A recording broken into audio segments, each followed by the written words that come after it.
Four names: Soranus of Ephesus, Francis Willard, Ishwar Chandra Vidyasagar, Carrie Clyde Hawley. What did they have in common? They lived in different countries, different centuries, but they all understood the same thing. Many ancient brides were too young, and it took 2,000 years to change that. This is the half of history nobody bothered to write down. Culture 1. Ancient Rome. Roman law was explicit. The minimum legal age for a girl to marry was 12. Codified by the Emperor Augustus in laws passed 18 years before the Common Era. The law was enforced. It was also routinely used. Elite Roman families routinely married their daughters at the legal minimum to secure political alliances. Betrothal could happen even earlier, from age 7. But even ancient Rome had critics. A Roman doctor named Soranus of Ephesus, who lived around 100 AD, wrote in detail that marriage at the legal minimum was medically harmful, that the bodies of young girls were not ready, that serious complications followed. He was not alone. Another Roman doctor, Rufus of Ephesus, wrote the same warnings. Ancient people knew. The doctors of Rome, writing 2,000 years ago, knew. The Roman elite ignored them. Why? Property, political alliance, inheritance. For elite Rome, marriage was not about romance. It was about family power. The younger a bride was, the more childbearing years the family alliance would produce. The doctors warned. The families ignored. The law remained 12 for centuries. The Roman Empire fell. But the law, the minimum age of 12, survived, adopted by the medieval church, written into canon law, enforced across Christian Europe for another 1,000 years. The warning was on the record, but nobody with power was listening. Not yet. But change was coming. Just very slowly. Culture 2. Medieval Europe. When the Roman Empire fell, the Catholic Church took over its laws. Around 1140, a canon lawyer named Gratian formalized medieval marriage law. The minimum age for a girl to marry, dear, was 12, same as Rome. Betrothal, the formal engagement, could happen from age 7, same as Rome. But now, something important was different. Across most of rural Europe, ordinary people married in their mid-20s. Some never married at all. Historians call this the European marriage pattern. Child marriage, in medieval Europe, was almost exclusively an aristocratic practice. Because kings and nobles needed alliances. Kingdoms didn't marry each other. Children did. Isabella of France was married to Edward II of England at 12. Margaret Beaufort was married to Edmund Tudor at 13. The pattern was everywhere among European royalty. For centuries, the church sanctified it, the law permitted it, and the families profited from it. But even in medieval Europe, there were people who knew. Some medieval bishops refused to bless very young marriages and were overruled by kings. Some girls, canon law recorded, refused to consent at the altar. Under medieval law, they could. Records show it happened, enough to matter. Over the centuries, the practice slowly softened. In one Italian city, historians noted the average age had shifted from 25 in the 12th century down to 15 by the 15th, then slowly rose again as reform pressure built.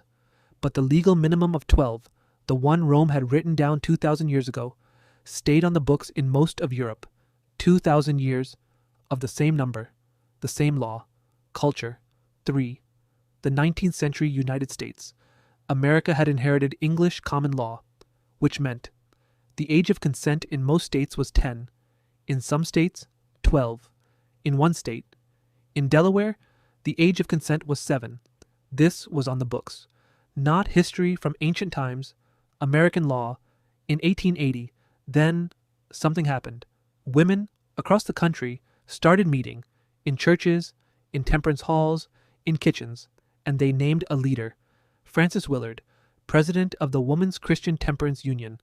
She called it a moral emergency, and she named it clearly: raise the age of consent in every state to 18.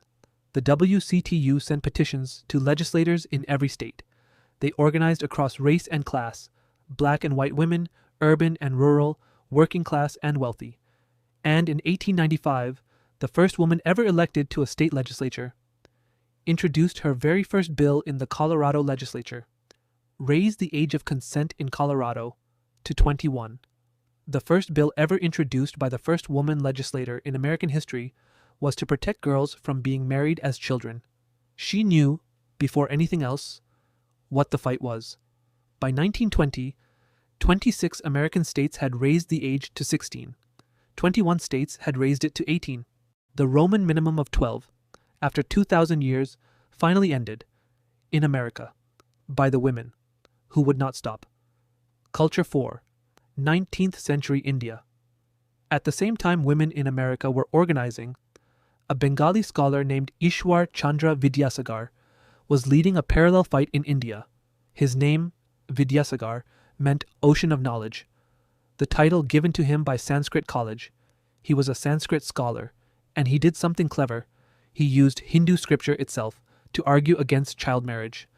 Ancient Hindu texts, he showed, did not require child marriage. In fact, they warned against it. He wrote article after article. Starting in the 1850s, he was not alone. Raja Ram Mohan Roy had begun this reform decades earlier. A Parsi reformer named B.M. Malabari continued the fight. Together, they petitioned the British colonial government for years. And in 1890, the case that finally shifted everything. A 10-year-old girl in Bengal named Fulmoni Das died from injuries in her marriage. The case became national news. It galvanized the reformers. It embarrassed the colonial government. Within a year, decades of Vidyasagar's work bore fruit. The Age of Consent Act, 1891, raised the minimum age from 10 to 12. Vidyasagar died 4 months after the act became law. He had lived to see it happen. The reforms kept going. Other reformers picked up the fight. A legislator named Harbilas Sarda introduced the next bill. The Sarda Act of 1929 raised the minimum age again, 14 for girls, 18 for boys. Each reform built on the one before, and every one of them traced back to Vidyasagar's argument that the scripture itself did not require this, that the practice was not tradition, it was harm. He won, because he knew the text better than the men defending the practice did. Ocean of knowledge was the name Sanskrit college gave him. He earned it, every day of his life. 4 reformers, 2,000 years apart, 4 different cultures, but they were all fighting the same thing. Soranus of Ephesus, the medieval scholars who refused, Francis Willard, Carrie Clyde Hawley, Ishwar Chandra Vidyasagar, Raja Ram Mohan Roy, B.M. Malabari, Harbilas Sarda. Say their names. They didn't win fast. They didn't win completely. Some of them didn't live to see the victories. But each one made the next one possible. The system was not timeless. It was not natural. It was not inevitable. It was built by adults, enforced by adults, profited from by adults, and ended by other adults who knew it was wrong, and said so, out loud, in writing, where it could be read. Then and now, that is what reformers do. They notice, they name it, and they refuse to stop. That's the half of history nobody bothered to write down, and I'm going to keep telling it. Next video, how women aged and were treated for it, across cultures. Subscribe so you don't miss it. I'm telling the stories nobody wrote down. See you in the next one.